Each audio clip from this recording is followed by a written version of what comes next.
नमस्कार, आदाब, सत श्री अकाल, जय भीम, जोहार। मेरा नाम है नवीन कुमार। पूरे देश का माहौल जो है वो सनातनी हुआ पड़ा है, हिंदू राष्ट्र की स्थापना जैसा माहौल। अखबार उठाइए तो लगता है कि पता नहीं केवल घोषणा ही बाकी है। अखबार में छपा कि काशी अयोध्या के बाद अब ब्रज की बारी है। योगी आदित्यनाथ होली मनाने होली से पहले गए थे मथुरा और वहां कहा कि जैसा काशी को बना दिया, जैसा अयोध्या को बना दिया, और वैसा ही अब मथुरा को बनाना है, मतलब मुक्त कराना है। तो बड़ा अच्छा लगा कि चलिए मुक्ति का अभियान कहीं तो चल रहा है। बेरोजगारी से मुक्ति का अभियान नहीं चल रहा है, महंगाई से मुक्ति का अभियान नहीं चल रहा है, भ्रष्टाचार से मुक्ति का अभियान नहीं चल रहा है। तो कोई ना कोई अभियान तो चल रहा है और सनातनियों को बड़ी खुशी है। तो ये जो पूरा माहौल है ये बड़ा खूबसूरत माहौल है। और जब वो मथुरा बोलते हैं और मुक्ति बोलते हैं तो आपको थोड़ा सा आध्यात्मिक हो जाना चाहिए, थोड़ा सा महाभारत काल में जाना चाहिए और समझना चाहिए कि वो किस मुक्ति की बात कर रहे हैं। तो आप जब मथुरा की बात करते हो तो मथुरा किस लिए जानते हैं? कृष्ण भगवान के लिए जानते हैं। और कृष्ण कहाँ पैदा हुए थे? तो कृष्ण पैदा हुए थे कारागार में। और कारागार में जब पैदा हुए थे तो कारागार में क्यों पैदा हुए थे? बंदी बना लिया था कंस ने। किसको? कंस ने देवकी को बंदी बना लिया था। क्यों? क्योंकि कंस को किसी ने यह बता दिया था कि देवकी और वसुदेव का जो 8वां पुत्र होगा वो उसको मारेगा। तो बंदी बना लिया और जैसे जैसे होते जा रहे थे बच्चे उनको मारता जाता था। और वो इंतजार कर रहा था कि 8वां जब होगा तब उसको मारेंगे। लेकिन आप सब लोग जानते होंगे और आप लोग में से बहुत सारे लोग तो व्हाट्सएप के भी माहिर होंगे। व्हाट्सएप में बहुत सारे मैसेजेस आते हैं, उसको ध्यान से पढ़िएगा तो पता चल जाएगा कि उस रोज बहुत बारिश हो रही थी, बिजली चमक रही थी, यमुना में बाढ़ आई हुई थी और देवकी और वसुदेव वैसे टोकरी में लेकर कृष्ण को वहां से बाहर निकल गए। तो किसने बंदी बनाया था? कंस ने। तो अब मजेदार देखिए कि हमने बताया कि हिंदुओं को जो ये जो सनातन वाला पूरा अभियान है ना, ये दरअसल हिंदुओं को उल्लू बनाने का अभियान है। और जरा समझिए कि कैसे ये उल्लू बनाने की पूरी फैक्ट्री चला रही है भारतीय जनता पार्टी और उसके सहयोगी दल। कि ये अखबार तो आपने देख लिया कि काशी अयोध्या के बाद ब्रज की बारी है। बढ़िया है, ब्रज की बारी है, मथुरा की बारी है, मुक्त करा लीजिए। अब देखिए एक ही दिन लखनऊ के उत्तर प्रदेश के अखबार में यह चल रहा है कि हमने जो है मथुरा को कब्जे में पाया और अब उसको मुक्त कराना है। और उसी दिन पटना के अखबार में छपता है, बिहार की सरकार छपवाती है, सरकार साथ मिलकर चला रही है। अलग बात है कि यहां केवल नीतीश कुमार की फोटो है, भाजपा वाले दोनों उप मुख्यमंत्रियों का गायब कर दिया नीतीश जी ने। जो ऐसे ही भाजपा वाले जब अपना छपवाते हैं तो नीतीश कुमार का गायब कर देते हैं पोस्टर से फोटो। खैर, तो नीतीश कुमार क्या, बाकायदा डबल इंजन की सरकार जरासंध उद्यान का लोकार्पण कर रही है। और अगर आप गौर से देखें तो ये जो पूरा मामला है ना, ये देख लीजिए, आप खुद भी पढ़ लीजिए। ये जरासंध की शानदार मूर्ति, तस्वीर, अखबार में पूरे पन्ने का इश्तिहार, और यहां जो लोकार्पण का मामला है ये भाजपा के दोनों उप मुख्यमंत्री सम्राट चौधरी और विजय कुमार सिन्हा। अब ये कैसे हिंदुओं को उल्लू बनाने का पूरा कारखाना है, इसको समझना बड़ा जरूरी है कि एक तरफ नीतीश कुमार उद्घाटन कर रहे हैं जरासंध उद्यान का और दूसरी तरफ जो है योगी आदित्यनाथ मथुरा की मुक्ति का आंदोलन चला रहे हैं। अब ये दोनों अपने मामले में जो है ना वो विरोधाभासी है, कंप्लीटली हिंदुओं को उल्लू बनाने का कारखाना है। जरासंध कौन था? जरासंध कंस का ससुर था। जरासंध की दोनों बेटियां कंस की पत्नी थी और कंस ने किसको मारने का बीड़ा उठाया था? कृष्ण को। कंस की वजह से कृष्ण के माता और पिता को मथुरा की जेल से निकलकर भागना पड़ा था। उसने कसम खाई थी कि छोड़ेंगे नहीं वसुदेव और देवकी के बेटों को। और कंस का ससुर जरासंध, अब कंस पर मातम मनाती है भाजपा और जरासंध पर उत्सव मनाती है भाजपा। जरा मजेदार तरीके से सोचिए कि कैसे कारखाना बना हुआ है। अब देखिए कि जो जरासंध, उसकी दोनों बेटियां अस्ति और प्राप्ति, वो कंस की बीवी, जरासंध की दोनों बेटियां और वो लोग जो लोग मुसलमानों की 4 बीवियों पर जरा बहुत हंगामा मचाते हैं, वो जरा ध्यान से सुनेंगे क्योंकि मामला सनातन का है। तो जरासंध की दोनों बेटियां स्वेच्छा से इन्होंने विवाह किया था किससे? कंस। जरासंध की भी कहानी सुनाएंगे, बहुत मजेदार कहानी है, एकदम मजा आएगा आपको। तो अब क्या है कि जरासंध की दोनों बेटियां कंस की बीवी, कंस कृष्ण को मारने की कसम खाने वाला। अब हुआ क्या कि कृष्ण ने कंस को मारा और कसम खाई थी कंस ने, और यह कहानी आप जानते होंगे, व्हाट्सएप में पढ़ी भी होगी आपने। इसीलिए कंस देवता बने क्योंकि उन्होंने शुरू से ही न्याय के पक्ष में जो है वो चक्र चलाना शुरू कर दिया था।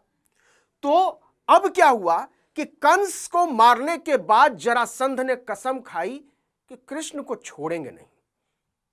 17 बार मथुरा पर चढ़ाई की।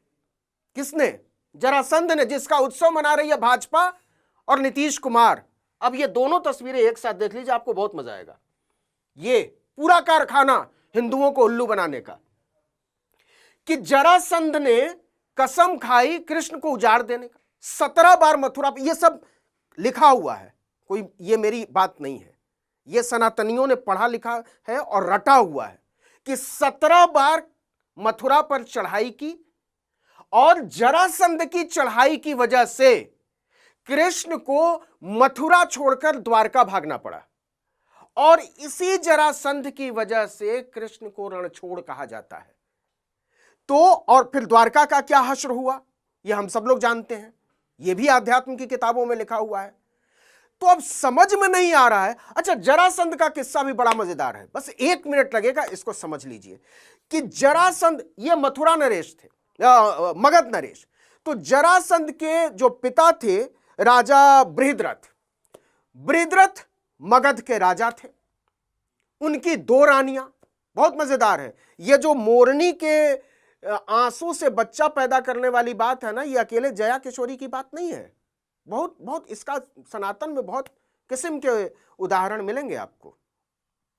तो बृहद्रथ की 2 रानियां, दोनों रानियों को वो बहुत प्यार करते थे। यह परंपरा बड़ी समृद्ध है कि बृहद्रथ की 2 रानियां और जरासंध की दोनों बेटियां कंस की पत्नी, लेकिन अभी बृहद्रथ पे रहते हैं। तो बृहद्रथ बूढ़े हो गए और उनकी कोई संतान नहीं हुई, तो अब राजपाट कौन संभालेगा? बड़ी परेशानी की बात। तो बृहद्रथ को चिंता हुई, तो उनको किसी ने बताया कि महर्षि चंद्र कौशिक जो हैं वो पधारे हैं राज्य में, किसी आम के पेड़ के नीचे बैठे हुए। बड़ी उम्मीद के साथ गए कि संत महात्मा है, आशीर्वाद देंगे तो शायद कोई संतान हो जाए। तो महर्षि चंद्र कौशिक ने क्या किया कि आम एक लिया हाथ में और दे दिया कि जाकर अपनी रानी को खिला दो, संतान हो जाएगी। अब यहां हो गई समस्या, क्योंकि आम था 1 और रानियां थी 2। बहुत मजेदार है। अब आम किसको खिलाएं? दोनों को प्यार करते थे राजा बृहद्रथ का बेटा जरासंध कैसे आया ये भी जरा सोच लीजिए। कंस का किस्सा तो सुन लीजिए, हिंदुओं को उल्लू बनाने का किस्सा जरा डिटेल में समझ लीजिए। तो उन्होंने क्या किया, राजा बृहद्रथ ने, कि आम को 2 टुकड़ों में काटा और दोनों रानियों को खिला दिया। अब किस्सा सुनिए। अब क्या हुआ कि संतान तो हुई, लेकिन आधी हुई। पूरी सृष्टि में ये पूरा, अगर आप बायोलॉजी वगैरह पढ़े होंगे तो आपका भेजा खराब हो जाएगा। मांस के 2 लोथड़े हुए। अब जब दोनों लोथड़े हुए तो राजा रानी डर गए, ये क्या है, ऐसा तो सोचा ही नहीं था, संतान का मतलब पूरी संतान, ये क्या आधी आधी संतान हुई। तो राजा बृहद्रथ ने क्या किया, उसको फेंक, ये सब लिखा हुआ है सनातन वाली किताब में, इसमें से एक शब्द भी मेरा नहीं है, उसको फेंक दिया जंगल में। अब क्या हुआ कि वहां से जरा नाम की एक राक्षसी गुजर रही थी, उसने 2 टुकड़े पड़े हुए देखे मांस के लोथड़े, तो उसको लगा कि अरे ये तो 2 लोथड़े हैं। तो उसने आधे को जो है बाएं हाथ में उठाया, आधे को दाएं हाथ में उठाया और दोनों को ऐसे चिपका दिया और बच्चा जो है किलकारी मारने लगा। तो जरा ने मांस के दोनों लोथड़ों की संधि की, तो वो बच्चा कहलाया जरासंध। तो वो जरासंध की कहानी है। और जरासंध का अपना बेटा जो है कंस, और कंस कौन, जिसने कृष्ण को बंदी बना रखा था। अब क्या हुआ कि आपको यह सब पता ही होगा कि 101 राजाओं को बंदी बनाता चला जा रहा था, उसको बनाने का अभियान, किसी को मारा नहीं था, 101 राजाओं को बंदी बनाना था और उसके बाद उसको चक्रवर्ती सम्राट बन जाना था, लेकिन ऐसा हो नहीं पाया। तो अब देखिए कि वही भाजपा जो है वो काशी अयोध्या के बाद मथुरा को मुक्त करने का अभियान चला रही है, और वही भाजपा जरासंध का उत्सव मना रही है। वहां जो है भाजपा के दोनों उप मुख्यमंत्री मौजूद रहते हैं। तो हिंदुओं अपना भाई क्लियर कर लो किधर रहना है। यह तो ठीक बात नहीं है कि तुम जरासंध की भी जय बोलो और कृष्ण की भी जय बोलो, मथुरा की भी जय बोलो और जरासंध स्मारक की भी जय बोलो। किसको किससे मुक्त कराना है यह कंफ्यूजन दूर कर लो, क्योंकि वही भाजपा दोनों खेल खेल रही है और मिलजुल कर खेल रही है। बिहार में होने वाले हैं चुनाव, इसको भी जरा समझिए कि कृष्ण जो है वो यादवों के सबसे बड़े आराध्य माने जाते हैं, और जरासंध जिसने कृष्ण को खत्म करने की कसम खाई, जिसकी वजह से कृष्ण रणछोड़ कहलाए, तो क्या यादव बनाम बाकी सब की लड़ाई छेड़ रही है भाजपा बड़े शातिर तरीके से? इसको भी जरा समझिएगा। तो लेकिन ये दोनों एक साथ नहीं चल सकता है। तो भाजपा फंस गई है, क्योंकि इसमें तो एक यादव मुख्यमंत्री भी है डॉक्टर मोहन यादव, उनको स्थिति साफ करनी चाहिए कि क्या डॉक्टर मोहन यादव जरासंध की जय बोलने के लिए तैयार हैं। मतलब अब तो उत्तर प्रदेश के यादव, मध्य प्रदेश के यादव, हरियाणा के यादव, दिल्ली के यादव, बिहार के यादव सब मिलकर जरासंध की जय बोलेंगे क्या? लेकिन भाजपा और उसके दोनों मुख्यमंत्रियों ने जरासंध की जय बोली है। अब जरासंध की जय और कृष्ण की जय एक साथ चलाने की कोशिश हो रही है, और यह है हिंदुओं को उल्लू बनाने का शुद्ध अभियान। तो मुझे लगा कि आपको बता दिया जाए, क्योंकि फिर आप कहेंगे कि किसी ने बताया नहीं था कि हमको उल्लू बनाया जा रहा है। तो समझ लीजिए किधर रहना है, इधर रहना है कि इधर रहना है, क्योंकि 2 नावों की सवारी ठीक नहीं होती है, राजनीति में भी नहीं, समाज में भी नहीं, देश में भी नहीं, और नैतिकता में तो हरगिज नहीं। इस वीडियो में इतना ही, लेकिन अगर आपने आर्टिकल 19 इंडिया को अब तक सब्सक्राइब नहीं किया है तो फौरन कर लीजिए, बेल आइकॉन दबाइए, घंटी जैसी आकृति, लाइक कीजिए और कमेंट करके बताइए हमारा वीडियो आपको कैसा लगा। हमारा ट्विटर हैंडल है article19_India और मेरा ट्विटर हैंडल नवीन जर्नलिस्ट। नमस्कार।